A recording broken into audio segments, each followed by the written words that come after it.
সবার আজকে সবথেকে বড় পরিচয় আমরা মানুষ এবং আমরা সবাই শিক্ষার্থী, আমরা সবাই সাধারণ শিক্ষার্থী। আমরা এখানে অনেকেই আছি যারা এখন ঢাকা বিশ্ববিদ্যালয়ে পড়াশোনা করি, জাহাঙ্গীরনগর বিশ্ববিদ্যালয়ে পড়াশোনা করি, কিন্তু আমরা সবার আমাদের সবার নারী, আমাদের সবার শেকড় সুনামগঞ্জে। এবং আমরা বিশ্বাস করি যে 2024 সালে চলমান কোটা আন্দোলনকে কেন্দ্র করে যেই সহিংসতা সারা দেশব্যাপী শুরু হয়েছে এবং আমার ভাই এবং বোনেরা ঢাকা সহ দেশের বিভিন্ন প্রান্তে যারা শহীদ হয়েছেন ইতিমধ্যে, তারা সবাই আসলে নিজের অধিকার আদায়ের আন্দোলনে গিয়ে শহীদ হয়েছেন। তাই আমরা আজকে শহীদ মিনারে একত্রিত হয়েছি তাদের কথা স্মরণ করার জন্য, তাদের কথা সবাইকে জানানোর জন্য।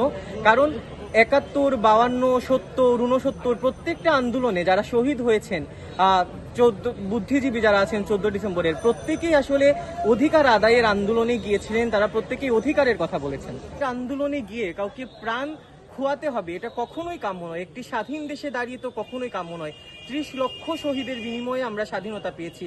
আমাদের এই দেশের মুক্তিযোদ্ধারা আমাদের স্বাধীনতার জন্য, আমাদের বাক স্বাধীনতা, আমাদের পোশাক স্বাধীনতা, আমাদের প্রত্যেকটা স্বাধীনতার জন্য আন্দোলন করেছেন, যুদ্ধ করেছেন, রক্ত ঝরিয়েছেন, অনেকে প্রাণ দিয়েছেন। সেই সকল মুক্তিযোদ্ধা 30 লক্ষ শহীদ এর উত্তরসূরি হিসেবে আমাদের প্রত্যেকের নৈতিক দায়িত্ব আজকে এই যারা আমাদের ভাইয়েরা বিভিন্নভাবে শহীদ হয়েছেন, আক্রমণের শিকার হয়েছেন, তাদের পাশে দাঁড়ানো, তাদের কথা স্মরণ করা। কারণ আমরা যদি আজকে তাদের পাশে না দাঁড়াই, তাদের কথা স্মরণ না করি, নিজেদের জায়গা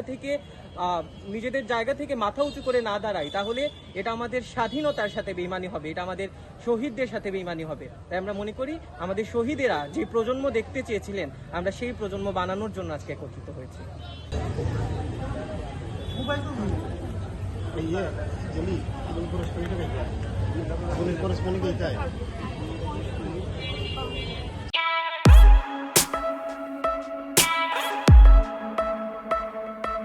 Thank you.